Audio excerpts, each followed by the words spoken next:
Olá pessoal, tudo bem? Hoje vamos tratar da aplicação da lei penal. Vamos falar sobre o princípio da legalidade, vamos falar sobre a lei penal no tempo, leis temporárias, leis excepcionais, bem como lei penal no espaço, princípio da territorialidade, extraterritorialidade, contagem dos prazos penais e outros tópicos. Inclusive, vamos tratar sobre o princípio da especialidade, previsto no artigo 12 do Código Penal. Vamos iniciar então tratando do princípio da legalidade e anterioridade da lei.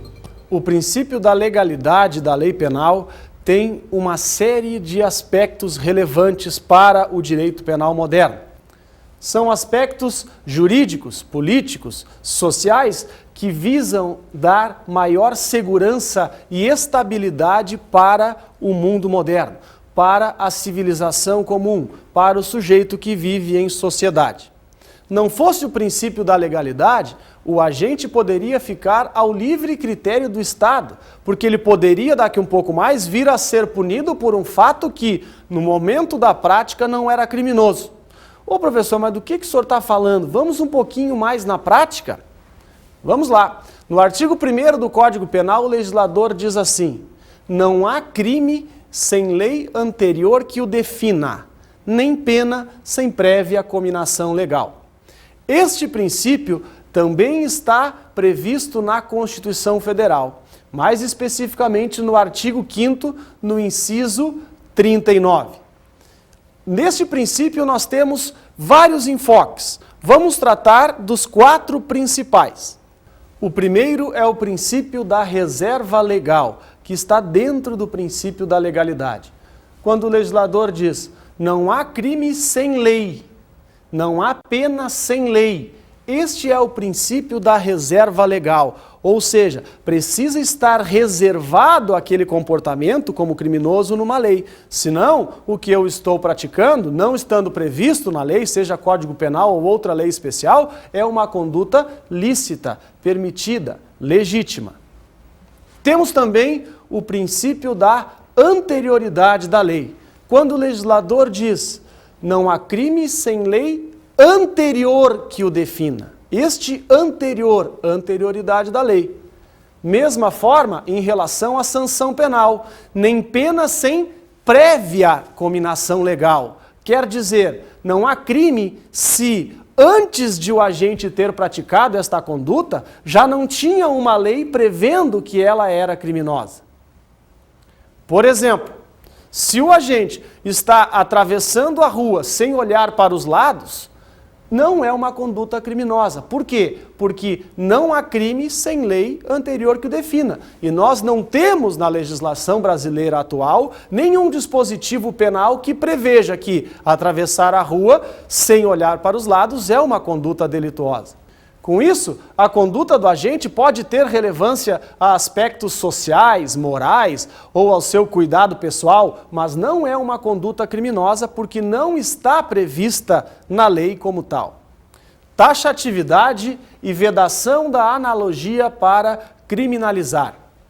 Por quê? Porque a lei diz, não há crime sem lei anterior que o defina. Portanto, só o que pode definir uma conduta como criminosa é a lei. Então é taxativo, é exclusiva. Somente a lei pode criminalizar, o que faz com que então a analogia não tenha esta possibilidade. Portanto, este é o princípio da taxatividade da lei, que veda a analogia criminalizar comportamentos. Por fim, temos o princípio da taxatividade típica. Quando a lei diz, não há crime sem lei anterior que o defina, significa a lei precisa ser taxativa, clara, objetiva, nítida, ela precisa ser transparente.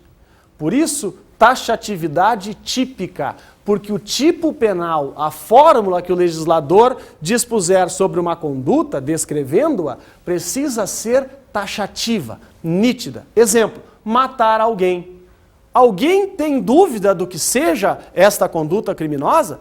Claro que não. Então, esta é a norma penal incriminadora mais perfeita que nós temos na lei brasileira.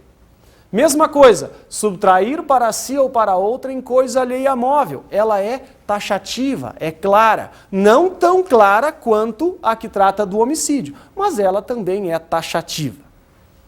Estes são os 4 princípios que estariam dentro do princípio maior, que é o princípio da legalidade. Passamos agora ao estudo da eficácia da lei penal no tempo.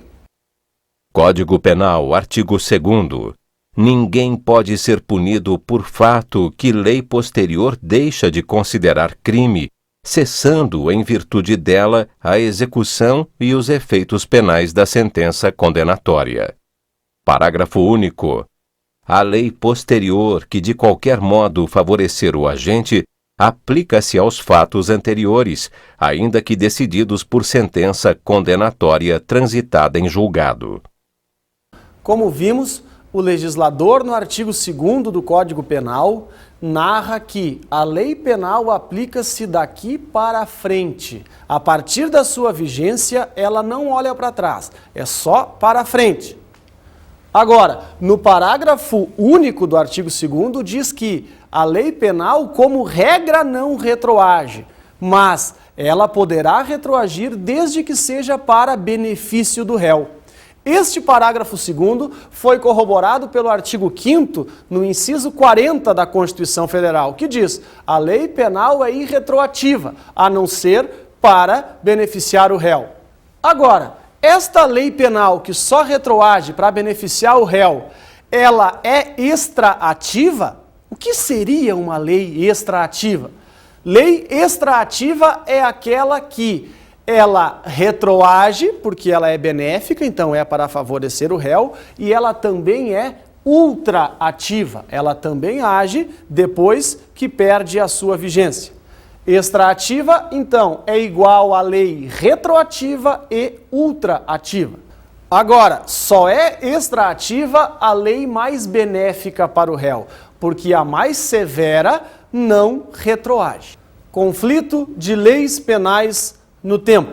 Vamos supor que o agente pratique uma conduta criminosa, logo em seguida o processo passa a andar e entra em vigor uma outra lei. Temos aqui então um conflito de 2 leis penais. Agora, qual deve ser aplicada? Nós temos a chamada novatio legis impejus, ou seja, se a nova lei vai prejudicar o réu, será aplicada? Não, porque ela não retroage, é irretroativa. Nós temos também a chamada novatio legis incriminadora. Se a nova lei é incriminadora, se quando ele praticou a conduta não era criminosa e entra em vigor uma lei posterior criminalizando, ela não retroage também, porque senão vai prejudicar. Agora, nós temos a novatio legis in melius. O que é isto? A nova lei vai melhorar a situação do réu, seja diminuindo a pena, concedendo progressão de regime, extinguindo punibilidade, isentando de pena, qualquer benefício. Aí sim, a nova lei retroage porque é para beneficiar. E, logicamente, a melhor forma da lei posterior retroagir é a chamada abolitio criminis, que é quando a lei posterior vem a abolir aquela conduta que era criminosa, fazendo com que deixe de ser uma conduta delituosa. Neste caso, vai ocorrer a chamada extinção da punibilidade, com base no artigo 107, inciso 3 do Código Penal. Aqui se percebe então, como vimos há pouco, que a lei posterior só retroage para beneficiar, nunca para prejudicar a situação do réu.